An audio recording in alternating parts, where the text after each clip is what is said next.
नमस्कार बच्चों, मैं हूं आपका अपना जितेंद्र सर।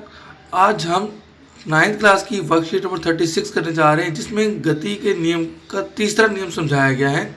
तो गति के तीसरे नियम को समझने से पहले आइए ये कैसे बनता है हम इसको जांचें। इक्वेशन है v square is equal to u square plus 2as। इसको वेग स्थिति संबंध कहते हैं। इसमें भी सेम ग्राफ बनेगा। आप लोग को बार बार याद कराने के लिए मैं बता देता हूँ, बना दे रहा हूँ सेम ग्राफ, ठीक है, ताकि आप लोग को याद हो जाए। बार बार मैं कह रहा हूँ कि इनिशियल वेलोसिटी प्रारंभिक वेग 0 पे नहीं होगा, ये स्ट्रेट लाइन बनेगा, ठीक है। 0 पे नहीं होगा, 0 से थोड़ा सा ऊपर, ठीक है। ये होगा ओरिजिन बिंदु, ठीक है। इसको यहाँ से फाइनल वेलोसिटी, इसलिए इसको यहाँ से मिला देंगे, इसको यहाँ से टाइम के लिए मिला देंगे और इसको भी यहाँ से मिला देंगे। ये हमारा होगा u, ये होगा हमारा v और ये हो गया, ये टाइम के रिस्पेक्ट में ग्राफ बनेगा और ये होगा वेलोसिटी, इधर है वेलोसिटी इधर, ठीक है। अब इसको नाम दे देते हैं। ये मान लेते हैं ये a है, ये b है, ये c है, ये d है, ये e है, ठीक है। अब यहाँ पे वेग स्थिति संबंध बना रहा है, ठीक है। ये भी इक्वेशन बनेगा क्या से, एरिया से, एरिया। लेकिन पिछले जो सेकंड इक्वेशन में हम लोग बनाए थे s इज इक्वल टू करके, तो ये हम लोग एरिया यहाँ से निकाले थे, ठीक है। एरिया ट्रायंगल का एरिया प्लस रेक्टेंगल का एरिया किए थे, ठीक है, इससे निकालते। लेकिन इसमें याद रखने की आवश्यकता है कि इसमें ये अगर हम लोग ध्यान दें वेग स्थिति संबंध में, ये एरिया ऑफ ट्राइपिज्म है, यहाँ से यहाँ तक एरिया ऑफ ट्रिपिज्म है, ठीक है। ये एरिया ऑफ ट्रिपिज्म है, तो इसका क्या लगेंगे, इसका सूत्र रखेंगे। ये यहाँ से यहाँ तक देखें तो एरिया ऑफ ट्रिपिज्म है, ठीक है। तो एरिया ऑफ ट्रिपिज्म का क्या होता है सूत्र, एरिया ऑफ ट्रिपिज्म अगर हम देखें तो ये भी डिस्टेंस से ही निकलेगा। एरिया ऑफ ट्रिपिज्म का इसमें सूत्र लगाएंगे। एरिया ऑफ ट्रिपिज्म क्या होता है, समांतर भुजा का योग, समांतर भुजा का योग अपॉन हाफ, ठीक है, इंटू हाफ इंटू हाइट होता है। जैसे कि यहाँ समांतर भुजा का योग अपॉन में 2 इंटू ऊंचाई, ठीक है। अब समांतर भुजा इसमें कौन कौन सा है, OA, ये OA हो गया, इसको OA ले लेते हैं, और BC ये हो गया समांतर भुजा, ठीक है, का योग बोल रहा है, तो OA प्लस BC, ठीक है, अपॉन में 2।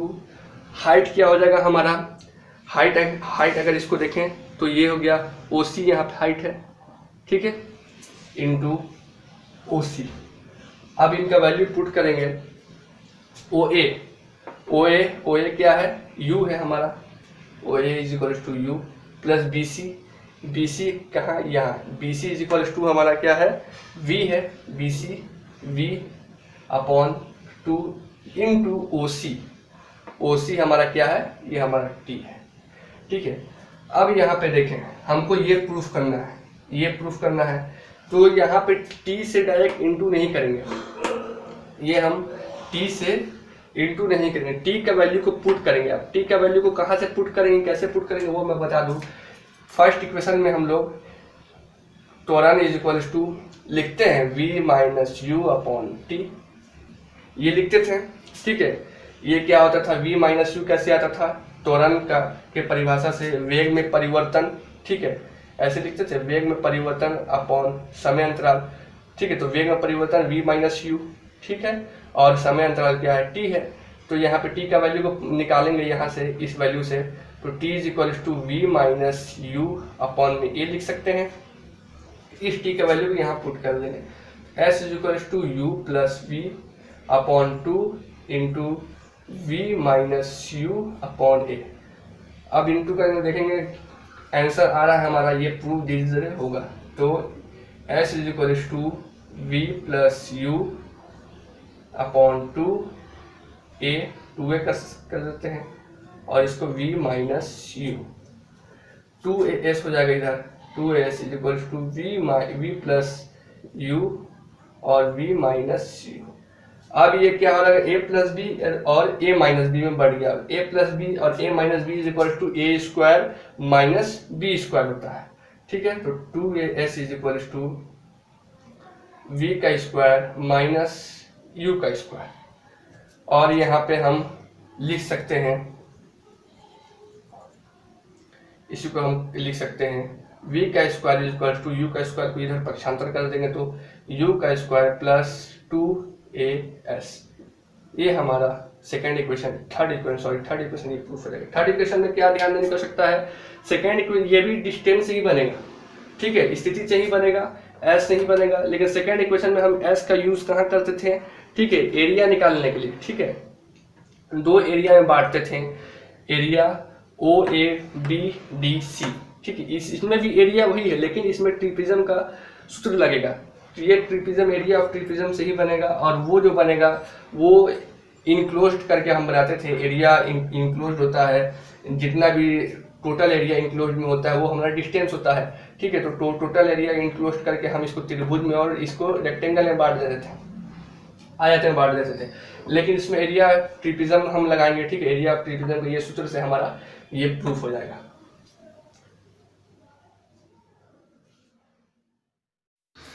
गति का तीसरा नियम कैसा बना ये तो आप समझ चुके होंगे। चलिए अब करते हैं वर्कशीट में दी हुई थ्योरी को पढ़कर और उसमें दिए हुए प्रश्नों के उत्तर खोजने का प्रयास। आज हम directorate of education JNCT of Delhi के वर्कशीट नंबर 36 को डिस्कस करने जा रहे हैं। इस वर्कशीट की जो डेट है वो है 25 सितंबर 2020। ये वर्कशीट है क्लास 9th के लिए और सब्जेक्ट है साइंस। तो स्टूडेंट सबसे पहले आप यहाँ अपना नेम मेंशन करेंगे, इसके बाद आप यहाँ पर अपने क्लास टीचर का नेम मेंशन करेंगे। तो चलिए स्टार्ट करते हैं। तो आज के वर्कशीट का जो टॉपिक है वो है गति, वेग स्थिति संबंध या गति का तीसरा समीकरण। तो हम इससे पहले वाली वर्कशीट में गति के दो समीकरण, पहला समीकरण और दूसरा समीकरण ऑलरेडी डिस्कस कर चुके हैं। तो आज के इस वर्कशीट में हम क्या करेंगे, गति का तीसरा समीकरण समझेंगे। जिज्ञासा दीदी, गति का तीसरा समीकरण ग्राफीय विधि से इसे कैसे प्राप्त किया जा सकता है। ज्ञान, जैसे ही हम जानते हैं कि जब कोई वस्तु सीधी रेखा में एक समान त्वरण से चलती है तो एक निश्चित समय अंतराल में वह एक निश्चित दूरी तय करती है। यानी कि कोई भी जो ऑब्जेक्ट है, कोई भी वस्तु है, वो एक यूनिफॉर्म एक्सेलरेशन, एक समान त्वरण से चलती है तो एक निश्चित जो समय है, निश्चित समय अंतराल, उसमें एक निश्चित दूरी तय करती है, ठीक है। गति का तीसरा समीकरण वस्तु के प्रारंभिक वेग और अंतिम वेग का संबंध स्थिति के साथ दर्शाता है। तो जो तीसरा समीकरण है आपके गति का, वो किस संबंध को दर्शाता है, तो वो प्रारंभिक वेग जो आपका इनिशियल वेलोसिटी होता है और फाइनल वेलोसिटी जो अंतिम वेग है, इसके संबंध की स्थिति को दर्शाता है।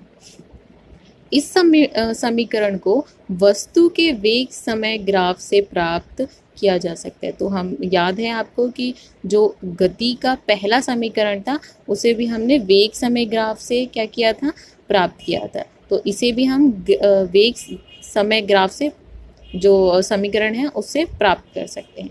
और इसी गति के पहले और दूसरे समीकरण में t को विलुप्त कर भी प्राप्त किया जा सकता है, ठीक है। चलिए आगे देखते हैं। ग्राफीय विधि द्वारा वेग एवं स्थिति में बीच संबंध स्थापित कर गति का तीसरा समीकरण प्राप्त करना। तो यहाँ पे डेरिवेशन देख रहे हैं हम किसका, तीसरा समीकरण का। चलिए, तो यहाँ पे आपको एक वेलोसिटी और टाइम का ग्राफ दिख रहा है, वर्ग का, समय का, ठीक है। तो जो x अक्ष है उस पे क्या है, समय, और जो y अक्ष है उस पे क्या है, वेग।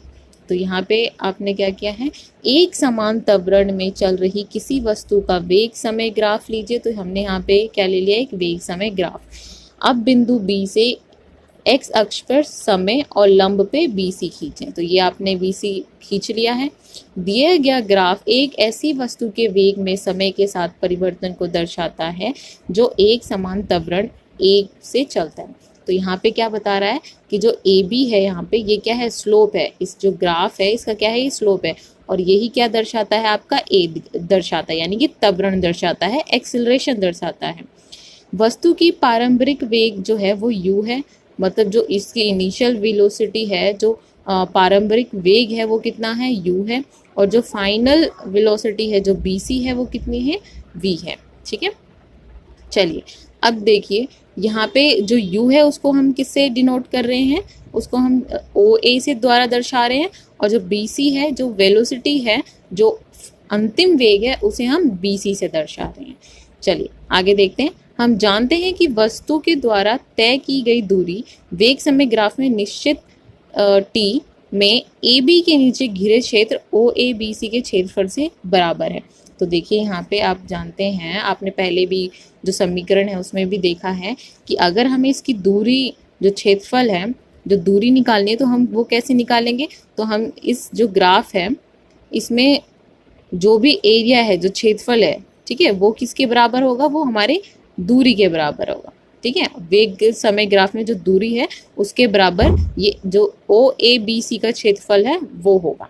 तो इस प्रकार यह वस्तु द्वारा तय की गई दूरी जो होगा वो कितना होगा, OABC का क्षेत्रफल होगा। तो यहाँ हमें OABC का क्षेत्रफल निकालना है। तो सबसे पहले ध्यान दीजिए, जो OABC है वो क्या है, वो एक ट्रेपेजियम है, मतलब एक समलंब चतुर्भुज है। अब समलंब चतुर्भुज में क्या होता है, दो भुजाएं समांतर होती हैं और दो भुजाएं समांतर नहीं होती। इसका फॉर्मूला क्या होता है, इसका फॉर्मूला होता है 1/2।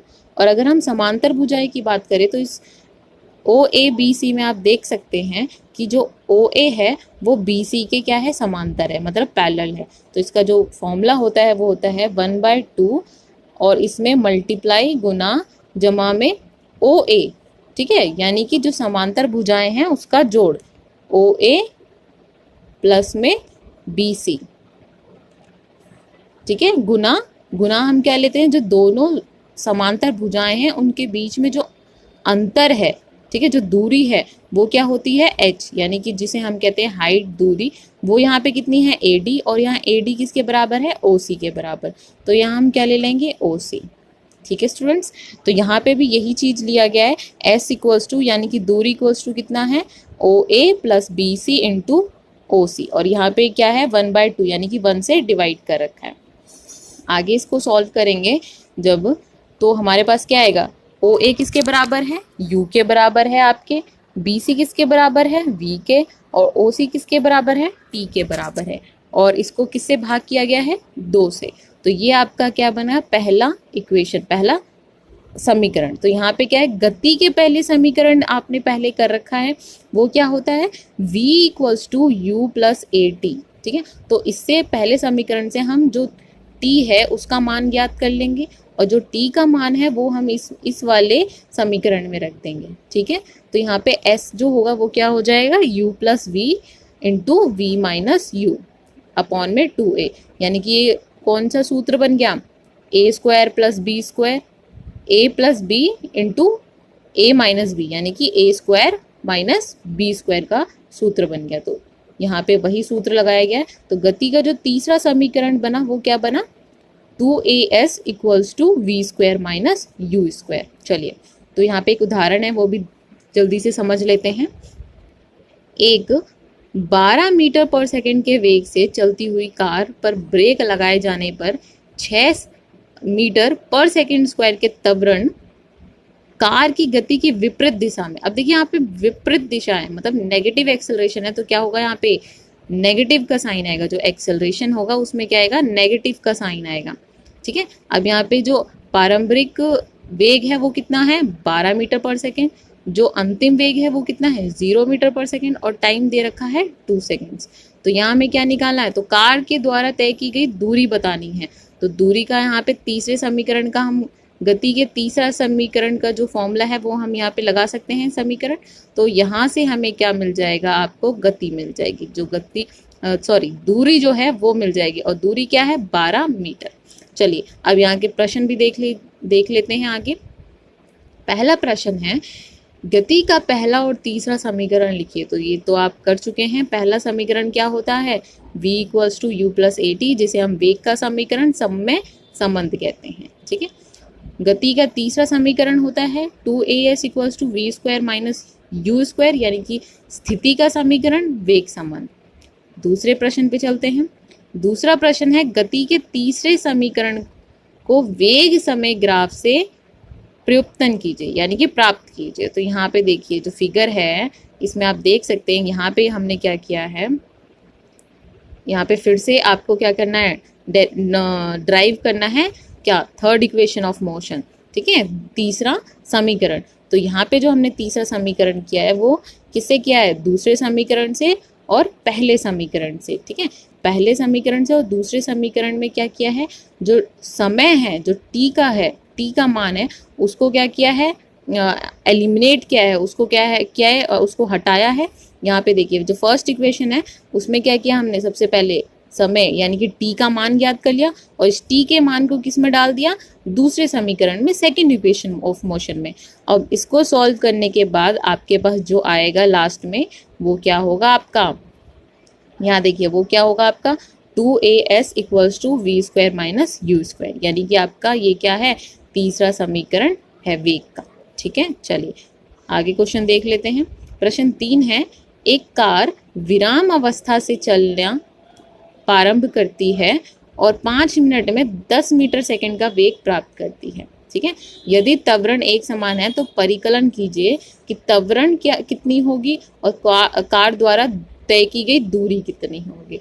तो यहाँ पे विराम अवस्था से चलना आरंभ करिए, यानी कि इसके जो पारंपरिक वेग है वो कितना होगा, 0 होगा। जो अंतिम वेग होगा वो कितना होगा, 10 मीटर पर सेकेंड होगा। समय कितना लिया, यानी कि टी कितना है, तो 5 मिनट। अब देखिए यहाँ पे मिनट में नहीं रख सकते तो इसे किस में चेंज करना पड़ेगा, हमें सेकेंड में चेंज करना पड़ेगा। तो 5 गुना 60, ठीक है, 5 मल्टीप्लाई 60, तो इसे ये कितना आ गया, 300 सेकेंड आ गया आपका यहाँ पे। अब देखिए जो वी, जो आपका क्या है, पहला समीकरण है वेग का, उसको यहाँ पे प्रयोग करना है। तो v equals to u plus a t, ठीक है। यहाँ पे आप त्वरण का भी जो सूत्र है उसको भी यहाँ पे ले सकते हैं, उससे भी आपका त्वरण निकल जाएगा। तो यहाँ पे v equals to u plus a t, v कितना है 10, u कितना है 0, a की वैल्यू आपको निकालनी है और t कितना है, समय कितना है, तो 300 सेकेंड। अब इसको आप सॉल्व करेंगे तो आपके पास क्या आ जाएगा, 1/30 मीटर पर सेकेंड स्क्वायर। ये आपका क्या हो जाएगा, त्वरण यानी कि एक्सेलरेशन। चलिए बी कर लेते हैं, इसका बी पार्ट क्या था, कार द्वारा यात्रा की गई दूरी, ठीक है। तो यहाँ पे s निकालना है, हमें डिस्टेंस निकालना है। अब यहाँ मैंने जो लिया है वो लिया है दूसरा समीकरण वेग का, आप इसको तीसरे समीकरण से भी हल कर सकते हैं। तो दूसरे समीकरण में जो u है उसकी वैल्यू 0 है, t आपको पता है 300 सेकेंड्स, ठीक है। यहाँ पे 1/2 होगा बेटा, और इसके बाद क्या है आपके पास a कितना है, अभी हमने त्वरण निकाला 1/30, और यहाँ पे जो t है उसको 2 बार गुना कर दीजिए। अब इसको सॉल्व करने के बाद जो है आपको आपकी दूरी मिल जाएगी, ठीक है। तो ये 1500 मीटर जो है कार ने दूरी तय की। तो यहाँ पे आपका ये जो वर्कशीट है ये फिनिश होता है। अगर वीडियो अच्छी लगे तो वीडियो को लाइक कीजिए, कमेंट कीजिए और चैनल को ज़रूर सब्सक्राइब कीजिए।